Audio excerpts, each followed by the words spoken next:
It says a lot about the kind of person you are. It says a lot about where you're going to go in your life. And so for me, it's an honor to be able to talk to students like you. So as you hear my story, I hope you think about your own story and start to put it together. Because it can be a very powerful thing in the work that you're doing, your ability to tell your story and how it connects to the work that you want to do. And then we'll have some time at the end for questions, so if you have any questions for me, feel free to write it down as I'm going, and hopefully we'll get a chance to answer those. So to start off with my story, my grandpa recently passed away, and he grew up in Puerto Rico, and moved to New York and worked as a janitor his entire life. My grandma, a maid. I didn't really think much about this until they passed away because it was just my reality, and I didn't think about what an impact that had in my life and my opportunities. So my parents didn't go to college either. They didn't have a lot of guidance, and they just kind of did what they could. So we lived on my dad's one income, and my mom stayed at home with us. So I lived a pretty, average, lower middle class life in Central Florida. We did all right. We had a house, we had food. It was pretty good. I didn't have a ton of money, but again, I didn't really know any better. But when I was in 9th grade, my little brother, who was in 7th grade at the time, his name was Tito, he came home and was like screaming and crying of a stomach ache, and he was not like a whiny kid, so my mom thought that was really weird and took him to the hospital, and they said, I'll just send him home, he has food poisoning. And he woke up the next morning completely paralyzed from the waist down. He had gotten some rare bacteria in his spine that transferred to his stomach, to his legs, called transverse myelitis, something that most people never walk from. And so he was in the hospital for a long time, in a wheelchair for a long time, and the little money we had just turned into more and more and more debt. And as you can imagine, it was a very difficult time emotionally, especially for my parents. Not too long after that, my dad wakes me up at like 4 a.m. on a school day. And I wake up and I'm like all groggy, what's going on? And my dad said, Issa, your mom just left in an ambulance with your little brother Robbie, who was 4 at the time. He just started screaming and shaking and foaming at the mouth, and we have no idea what's going on. And my dad stood back. I'll never forget this. He stood back in our this little hallway that connected me to my brother's room, and he looked up, and he just sort of had tears in his eyes, and he said, I don't know how much more of this I can take. And I'll never forget that moment because it was the first time I saw my dad break a little bit. And it's the first time I started to realize that life and the world and my family, it's pretty fragile. And so we built up more and more and more debt. Robbie was diagnosed with epilepsy. He had a seizure, and he had many more, one in my lap as a 5-year-old.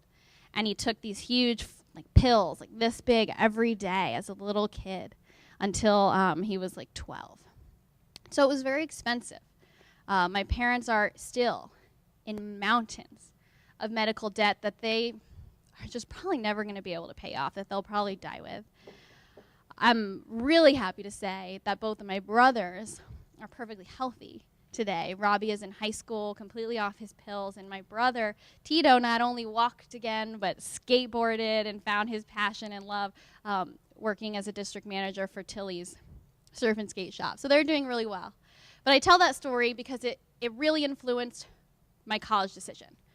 So when my parents, it was time for me to go to college. I loved high school. I loved school. I loved learning. So my parents saw that, and I think because they were in so much debt for so many awful things that they knew they'd never get out of, they figured, what's some more debt, at least for something that's good? So they said, Issa, you can go wherever you want to go to college. So being young, a little naive, I thought, awesome, okay. So let's look around, let's see what's out there. The big colleges, UF, FSU, kind of terrified me. I visited, they were so big, and I just felt like I didn't fit in. I didn't understand how to manage in such a big environment. So a lot of my friends were going to this small private school on the beach. And I was like, yes, I'm a Florida girl. Like, I love the beach. It was so small. I knew people there. It felt safe. And I thought, okay, I'm going to go here. So my parents were really supportive, and I was all ready to go to this small private college. I got accepted. It's the summer after my senior year, and, I'm, like, starting to pack up my room. I'm, like, so excited. And then I get a letter in the mail from the college. And so I sit down at the, white kitchen table in our little house, and I open it up, and the first page is the orientation. And oh my gosh, were we going to have the most amazing 3-day orientation. I could just already see all the lifelong friends I was going to make. It was the kind of orientation private school money can buy, right? And I was just so excited. And then I got to the second page. It was my class schedule already picked out for me, ready to go. And then I got to the third page. And the third page was the bill. And I will never forget the way those little numbers looked on that bill, because they were huge to me. $25,000 for 1 year. And I sat at this kitchen table where my parents struggled and figured out which bills could they pay that month and which ones could they not. And I thought, am I really willing to put my family in $100,000 of more debt that they cannot afford for my education? And I knew the answer before I asked the question. No. So I drove over to my local community college, unpacked my bags, filled out my little paper application, and sat in the advising office and waited and waited and waited and waited. And after about 2 hours, I'll never forget sitting in this little waiting room, looking around at people of all different ages, sitting there looking absolutely frustrated and miserable because, of course, no one likes to wait. And I thought about this private school orientation that was happening. And I remember breaking in a way that I'd never had before in my life, in a way that I never have since, because it was this brief, dark moment where hope was gone. And as an optimist, I hadn't felt that a lot in my life. But in this advising office, I felt hopeless. And I broke down crying. And I'm not that kind of person. I never had cried in public before. And I could not help myself because I did not know where my life was going to go.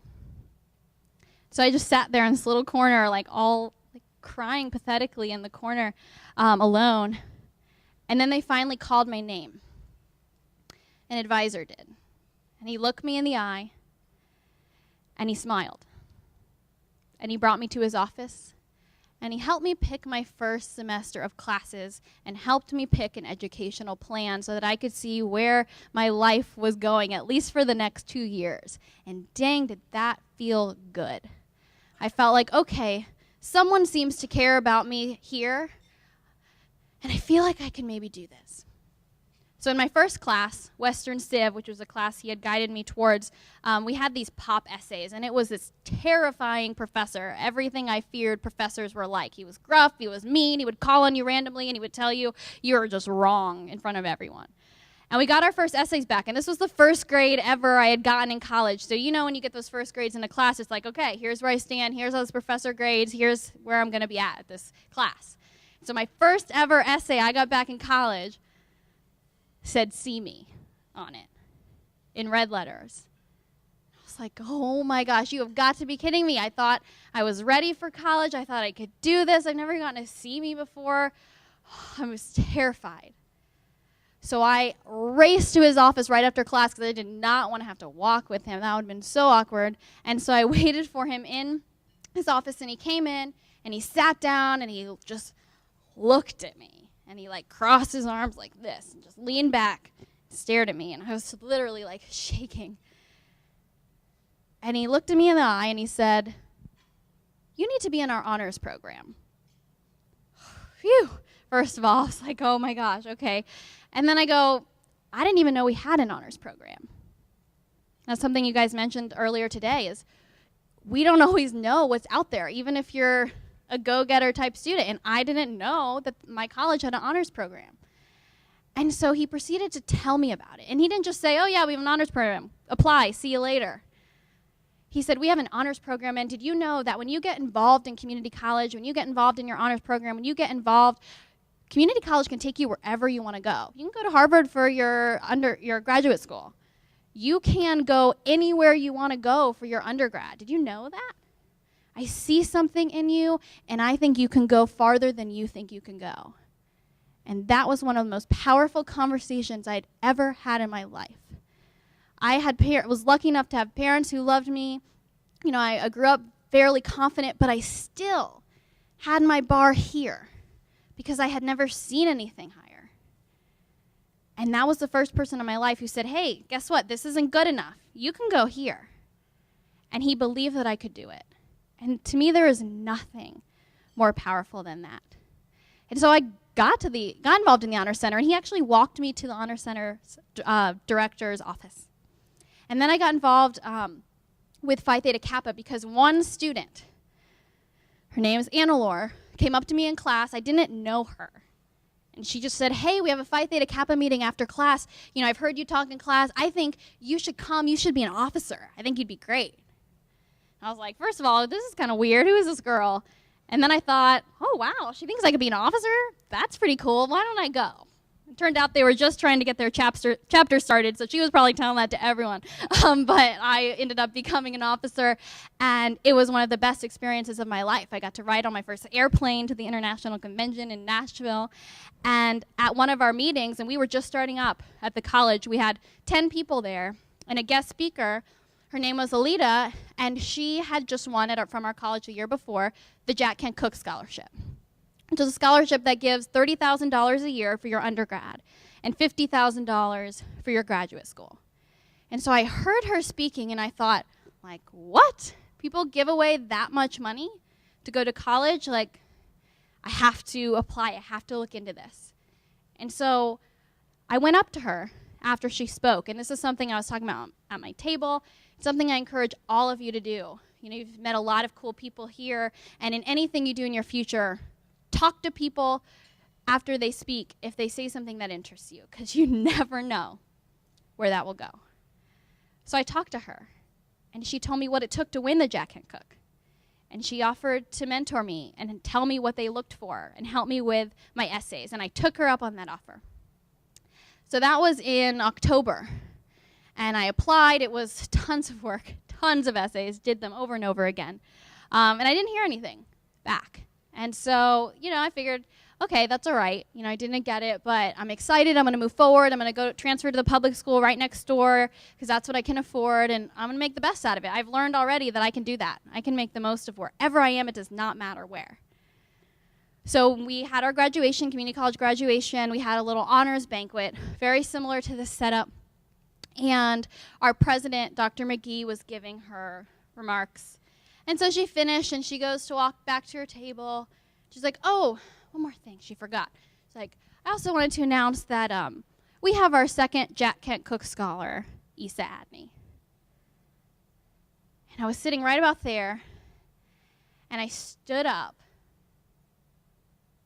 and then I fell right back down, on my knees, bawling my eyes out. Once again, on the floor in community college, crying in public. But this time it was for the exact opposite reason. Because I had more hope than I had ever had in my life. Because what was going through my head was not just that, okay, wow, like $30,000 to get a bachelor's degree, I can go anywhere. I mean, that was big. Don't get me wrong. But for me, knowing I had $50,000 to get a master's degree is what put me on my knees, because no one in my family had even gotten a bachelor's degree. So grad school, if you had asked me, I would have maybe said, yeah, that sounds cool, but I didn't realize till that moment that I didn't believe I could do that. I didn't believe that I could rise that high. It was enough to be the first in my family to get a bachelor's degree. Master's, no, that's for other people. That's for rich people who have parents who are doctors and lawyers and who can help them get there. That's for people who are super successful. That's not me. That's not my family. I can't do that. And all of a sudden, I felt like someone was telling me I could.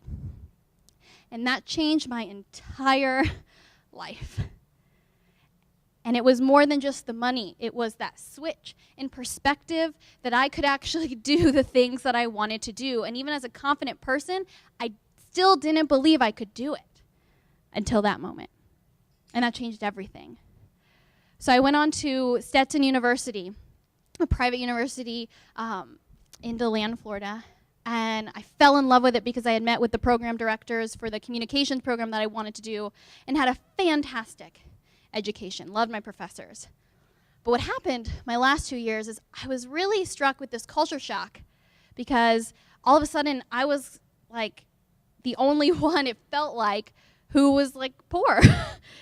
It seemed like everyone around me all of a sudden had come from these wealthy backgrounds, and it was new for me, and I didn't know like how to connect. And their lives just seemed so much different because they didn't have to work, and their parents were pilots and doctors, and they had internships already lined up. And then I was working through college as a tutor at a tutoring center. And I was working with high school kids who, were great kids whose parents could afford to give them private tutoring for the SAT. And I didn't even know you could get tutoring for the SAT when I was in high school. I just showed up one Saturday with a pencil and figured, hey, you get what you get, and that determines how smart you are. But it turned out that I saw these kids, they'd come in for a practice test, they'd get a score around what I got as my final SAT score because I just took it once. And then we would tutor them, and I would see their scores jump like 400 points. And they were getting into these great schools because they had this money. And for me, that was a big step in my mindset. Like, wait a second. Like, we live in America. If you do well, you work hard, you could get to Harvard. You can do whatever you want to do, right? And then I started to realize, well, not exactly. That in some cases, people with money are getting better SAT scores. They're getting to these better schools. And then they are getting in these places of power. And we tend to think, oh, it's just because they're smarter and I'm not. But that's not always true. And that really struck me. And the kids I tutored, they were wonderful. And their parents were nice people. They just, they had the money. They want to help their kids. I'm sure we would all do the same thing. But it was really a struggle for me because I saw that, wait a second, something's not right here. Something's not fair. And you guys obviously see that now because you're here. You're here earlier than I was, which is why I'm so honored to be in your presence today. So as I started to realize that, I started to realize I wanted to work in community colleges because I saw there was a stereotype that people thought, you get into community college because you couldn't get in anywhere else. And and I know from being in community college and then working in community college, that is so wrong. Community colleges don't just let anyone in. They let everyone in. And to me, they were such an integral part of the American dream, and I wanted to do something about it. I didn't know what. I still didn't know exactly what my talents were or how I was going to contribute, but I knew I felt something, and I knew I had to do something about it because I just saw too many beautiful, talented people that I was afraid would miss out because maybe they didn't have the resources that other people had. And I knew we needed their talents in the world because they knew what it was like to struggle. They knew certain problems that only they could fix. And if they didn't have the resources and the education and the mentors to look them in the eye and say, I think you can do better, I know you can do more because I see it in you, that I needed to do something. So I started by working at the community college in an admissions job, behind a desk, and a computer, and to be honest, I hated it. I didn't get to see the students that much. I was mostly in a little office, and I'm not a computer person. I don't like staying in one place, and it was really hard. But I met a lot of people, and I started to learn even more and more about the system. And then I got into a job in student life, and then I got to meet people like you.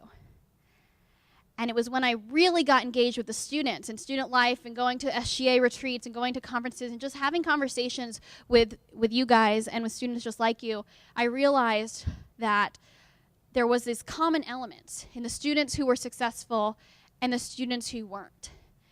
And it seemed to me that it was the students who had really good peer relationships, students who were really connected with their professors, and students who had some sort of professional mentors in their life. And as I was testing out my own theories on my students, I saw their lives start to change. They started to reach out to mentors themselves, which is what my book's all about. And they started to figure out what they wanted to do. And they started to figure out what they were good at. And all of a sudden, math class wasn't just math class. It was a way to get them to where they wanted to go. And so walking down the halls one day, my book just popped into my head. And I had no idea how to write a book, how to publish a book, no idea. But I'd always loved writing. And I always knew in some like far off place that I'd never say out loud that I'd love to be a writer. But again, didn't say it out loud because I didn't actually think, I could do something like that. But I had this burning idea, and I just was like, I have to do something. And so using my own theories, which I still use every day, I was like, I got to find someone who's doing what I want to do and ask them their advice. So I looked on Amazon.com for the best-selling college success book. It was written by Cal Newport called How to Win at College. I highly recommend it. And so I emailed him. I didn't know him. But I emailed him, and I put a template in the book to kind of give you an idea of how to do this. But it's essentially a genuine email saying, hey, here's who I am. I think you're really awesome. I'd love to learn from you. Do you have any advice for me? And those questions have led my life to where it is today. So Cal gave me all his advice. He helped me get a literary agent who then you just write 25-page book proposal. The literary agent sells it to publishers. You don't have to do any of that. And then when a publisher wants your book, they tell the literary agent creates the deal, and all of a sudden I had a book deal. And then like 4 months to write a book. And then I wrote the book. I got up at 5:30 a.m. every day, went to my full-time job after writing every morning, and then wrote every night. It was the hardest few months of my life, but I couldn't not do it. And I hope that in your work, as you're thinking about what you're going to do with your life and what you're going to do in the community, it should be some sense of, how can I not do this? Because it will be hard. As you guys know, you guys have a lot going on in your lives. You have a lot that you're already taking on, which again is why I'm so impressed that you're here. So make sure that when you take on these projects that you feel like it's worth, all of that extra time that it will take. Because if you're able to get to that place, you will be unstoppable from what I've seen and what I've heard from you guys today. So I wrote my book, and I did a blog because I read a lot. When you write a book, you should have some sort of platform. You should start testing your content out.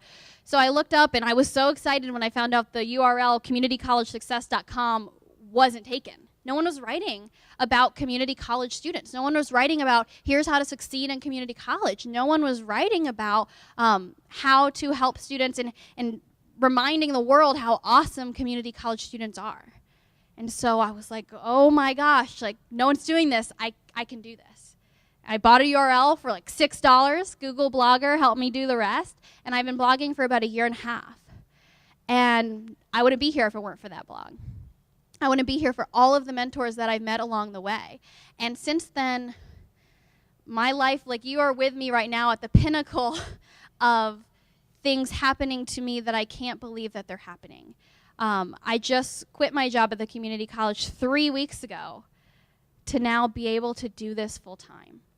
I feel like I don't have a job now because I get to do things like be here with you. I've been traveling. I've been to New York and Boston and Nashville like all in the past 2 months.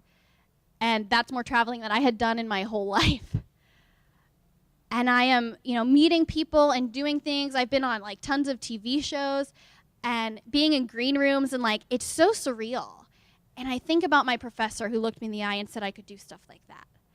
And I realize it still takes so long to really believe that you can. And when I think about where I'm at today, and I have this giant publisher now, I can't quite say who it is yet, now offering to publish my second book, like I could never have dreamed this big. And I still like have to pinch myself and remind myself that like, is this real? This, keep looking back, like this is for other people. People like me don't do this. People from my family don't get to do stuff like this. And I owe it all to the people in my life, to the professors, to my friends, and to the mentors who just said yes when I asked them for their help.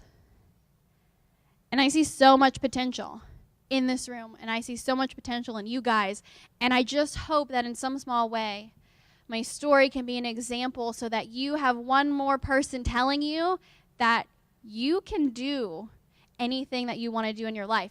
It will be hard. It will be very hard. Some of you have barriers and struggles and things that are just unfair, things that you should not have to go through, things that you don't deserve. But they are things that will make you stronger, and they are things that you can take with you, and they are things that can motivate you to help other people who are going through those same unfair things. Because there is no more powerful influencer on your college campus than you. There is no other person who can empower your community than you. As you know, in college, your peers are your most powerful influencer. And for me, it was that one student who asked me after class to come to a meeting that absolutely changed my life, if you really think about it. If she had not said, hey, come to this PTK meeting, I don't know what would have happened with my life. I wouldn't have won the Jack Kent Cook because I would have never known about it. I wouldn't have had the friends that got me through the hard times. So you never know. When you just ask one person to get involved with your project, when you just help one person with your idea, you can be doing so much more than you realize. Which is why I'm so impressed with this model. I'm so impressed with mobilize.org. And I'm so impressed that you guys showed up. Because not everyone does. I worked in community college for years. A lot of students, they go to class and they go home. And that's a bad formula. And they don't know any better. I went to class and went home my first semester. But it takes so much more, and it is hard. And so I hope you guys know and are proud of where you are right now. Because you just being in this room shows that you've already broken barriers. You're already defying statistics. And you're already on your way to doing absolutely incredible things. So I want to tell you real quick about some ways that you can make some more money off of some of the incredible things that you're doing. You guys all got my book for free, and that is thanks to Pearson. Pearson's one of the biggest educational learning companies, and their director of student relations, her name is Allison Jones, and she's a community college grad. And she found me on Twitter because she really liked my blog and really cares about community colleges, and their vice president of marketing. This is a huge global corporation. Their vice president of marketing is like obsessed with the community college completion initiative and wants to help you guys complete college. I was blown away, frankly, meeting them and like, really, you guys, like, you seriously care this much? Are you in business? But I was truly blown away, and they have been amazing to me, and they heard about Mobilize, and they wanted to give you guys all this book for free. And the reason I'm telling you about it is because the website, pearsonstudents.com, has 3 incredible opportunities that I want to tell you about, just like someone told me about Jack Kent Cook. First of all, Jack Kent Cook, everyone in this room, by the way, would be a great candidate. So I highly encourage you to apply, jkcf.org. jkcf.org. What's the program? I'm getting there. So the 3 Pearson programs. The first one is the Pearson Prize. They give many out a year. It's a $10,000 cash prize, which means, hey, if you need a car for college, you can use it to get a car. You can use it for tuition too. But they are looking for people who are doing things in their community. It's not as much a grades-based scholarship as it is for people who are engaged in their community. You got Mobilize on your resume, and you got these projects on your resume. You guys would be a great candidate for those $10,000 prizes. So I wanted to make sure you knew about that. The second one, they have Campus Ambassador Program, where you can get a paid job on campus to essentially help other students with their learning materials. And this can be great because it's hard when you have to work off campus and also be engaged. So that's another one that's an incredible job, paid job. And then the third one is a Student Advisory Board, where you can get this incredible corporate experience. And Pearson, they're one of the only publishing companies who's done this, and they've just done it a few years ago, where they have students, you go in and you advise them on what you think. We just talked about textbooks being a problem, being, a barrier. And so we need students like you on those advisory boards, and they want students like you on those advisory boards saying, hey, here's what I think. And they are listening, and they are implementing. And that is a great position, a great opportunity to meet people. And then one of my favorite parts is all of those students get flown to New York every August. So it's a free trip. So I'm speaking there this August, and I'm so excited. So I wanted to tell you guys about those opportunities because you would be an absolutely great candidate for that. And then finally, I just want to close real quickly we'll have some time for you guys' questions, but Amber asked me to give a little advice, and I'll just give you my quick 3. And the details of these 3 are all in my book, the formulas to make them happen. But these are the 3 that have carried me through my entire life. They are things I literally do every single day. And so the first one is read a book. Read a book about something that you want to do. If you know what you want to do as a job, find a book that's how to be this. If you have no idea, find a book about how to get straight A's and how to succeed in college and just give your all there. If there's a person you admire, read their biography. I know reading is not sexy, but it has changed my life. All right? And the library is a beautiful thing, free. The second thing is find a mentor who is doing something that you want to do. This is probably the single most powerful thing that can, when I say change your life, I don't use that lightly. I don't like these fake motivational type things. I would never say it to you if I hadn't experienced myself and see it in many other students who I work with. Change your life.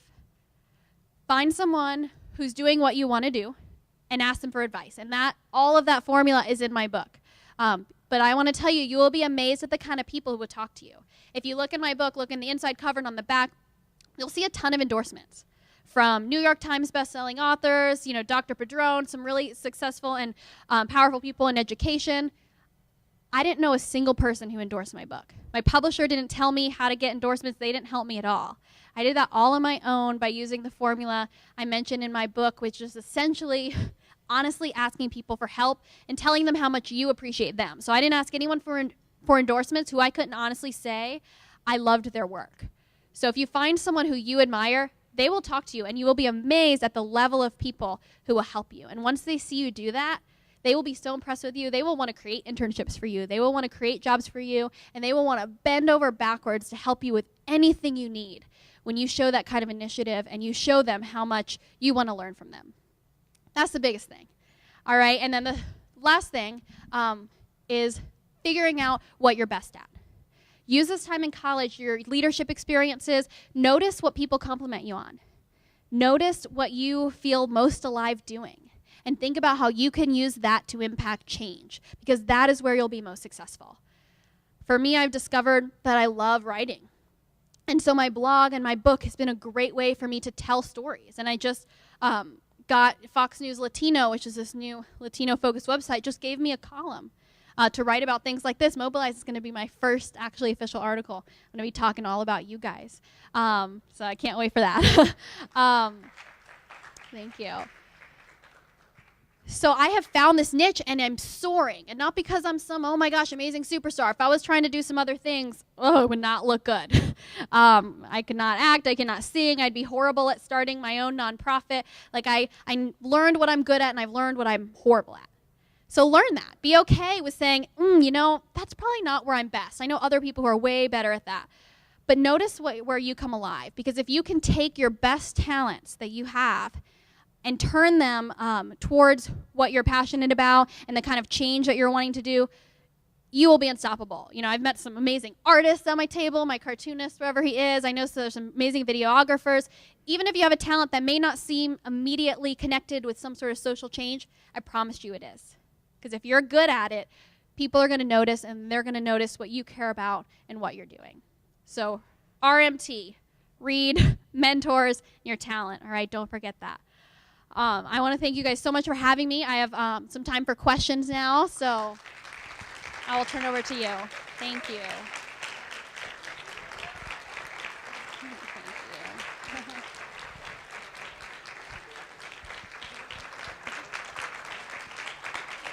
Yes, I'll send.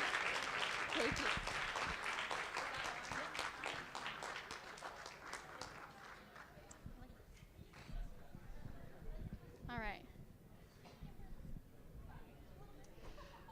All right, so raise your hand if you have a question. Amber will come over and give you the mic. And someone was asking about the book. I have Sharpies with me, so I'll be here all day tomorrow because I cannot wait to see your presentations. So find me anytime, and I will personally sign it for you if you like. Hello, my name is Maria Moscoso. I'm from the Kendall campus, Miami-Dade College. And I just have a question regarding what if we don't specifically have a person to be our mentor? Like, how can we come about that? Like, how can we find that mentor to lead us to the future we want? Wonderful. So yes, how do you find your mentor? And again, my whole book is like dedicated to this, so I won't go too in depth because a lot of the step-by-step are there. But the easiest way to start is look around at your college. That's where I started my first informational interviews, was just looking at people who had jobs that I thought were cool at the college, because there's so many industries represented. There are tech people at college, there are finance people, there are marketing people, there are people of all different types of subjects in your faculty. So just start there, and all you do is email someone and say, I'm looking to learn from you. Can I meet with you for 15 minutes? And then in the book, I have the questions to ask them. So it's really easy. All you have to do is ask people questions and listen to them. And by giving them the opportunity to talk about themselves and you just listening, there's a very deep bond created there. And when they see that you really care and you just want to listen to them, you're not there to just say, hey, here's what I want to do, can you help me? But you get to know them first. They will want to help you, and all you have to do is keep following up once a month by saying, hey, I took your advice. I read the thing you told me to read, or I did the thing you told me to do, and here's what happened. Thank you so much. The students who do that with me, if I get an email from them asking for a recommendation letter, asking for anything, I literally drop everything to help them, because I'm so impressed that they wanted to grow in their lives, that they thought enough of me to ask, and then they actually did what I told them. So people will love you when you do that. So just start start with what's around you and keep going. Another great website is studentmentor.org. I know the founders, they are fantastic. You want to meet people in person, but this can also be a good way to start searching for people, because they have so many different professions represented, and it's a completely free resource. Any other questions?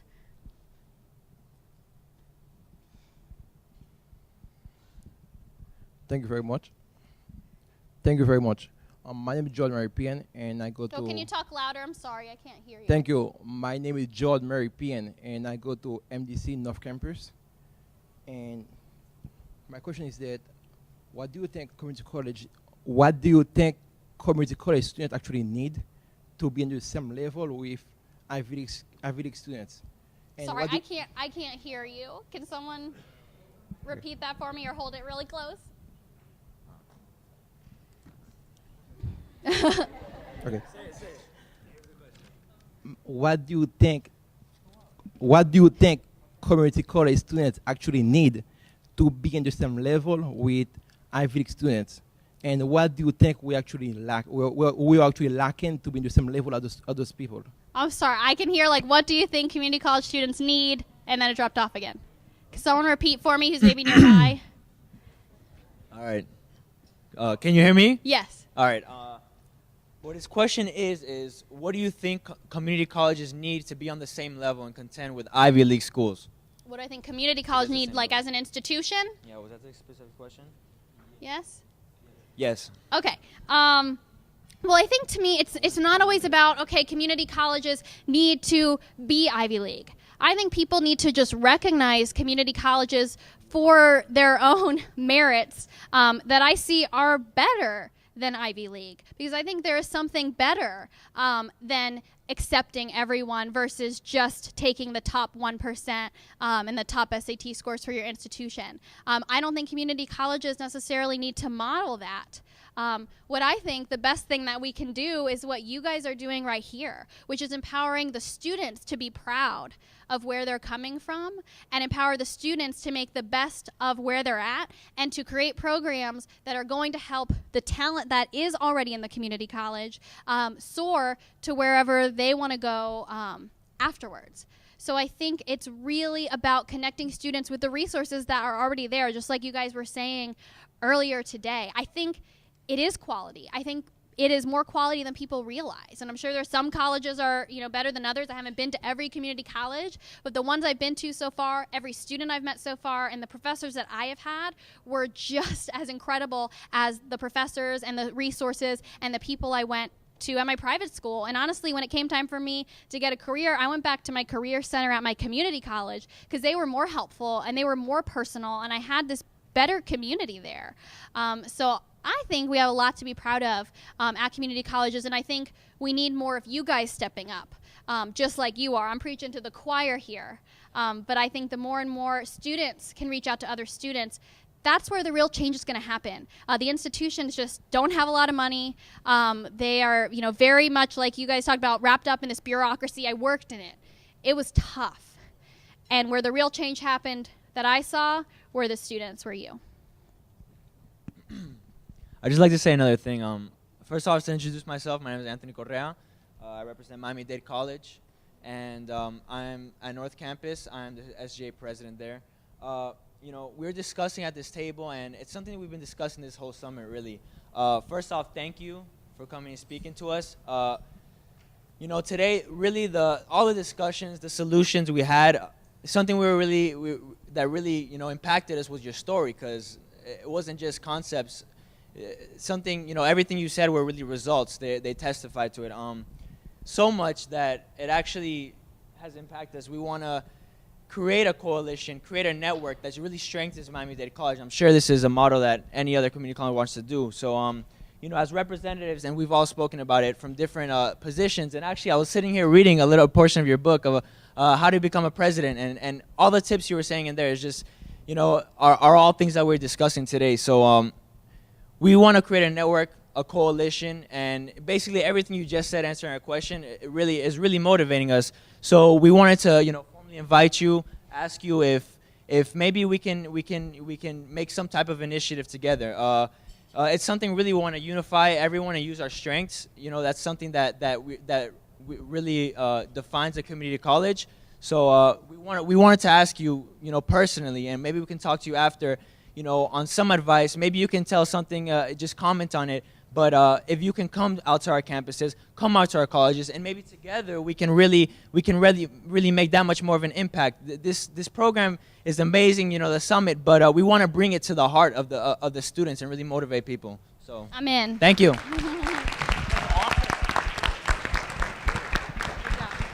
We have time for one more question.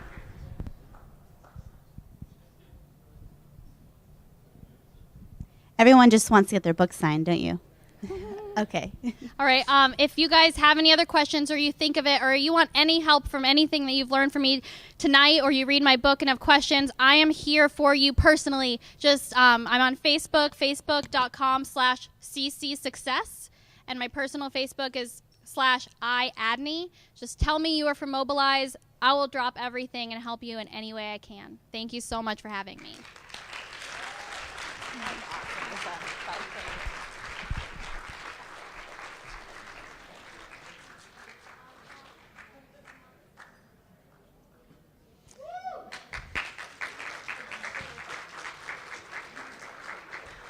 Before I set you guys loose on Issa, who's going to be sitting over here doing some signing, and also, as she mentioned, around all day tomorrow, I just wanted to mention a couple things. First, how many of you are presenting tomorrow? Are you guys excited? I'm so excited. I'm so nervous for you. So presentations are due at the information desk at 10 p.m. What presentations means is if you're having any PowerPoint, any visual, anything, we need the final copy by 10 p.m. on a flash drive. If you don't have a flash drive, just bring your computers down and we'll help you so we can spend the night testing to make sure there's no technical mishaps. So again, 10 p.m. information desk presentations need to be downstairs. Second thing, we need everybody. Tomorrow is shockingly our last day. I wish we had like another week here together. Thank you guys. But we need everyone to check out before they come to breakfast. Breakfast is at 8:30 a.m., so we won't have time to do it while your fellow students are presenting, and we want to give everyone the respect of having everyone here for the hard work that you're going to see on stage tomorrow. So please check out before 8:30 a.m. and leave your luggage at the front desk.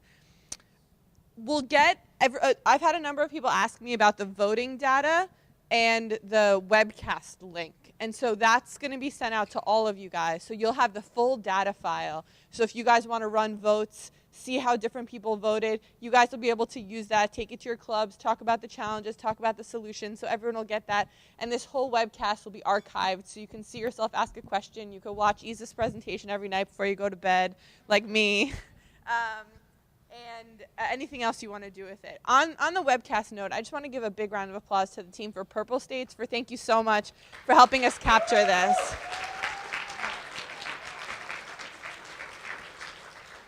And then also, I actually think nobody here is in the room because they're working so hard. But if we can just give a round of applause to the Deauville team,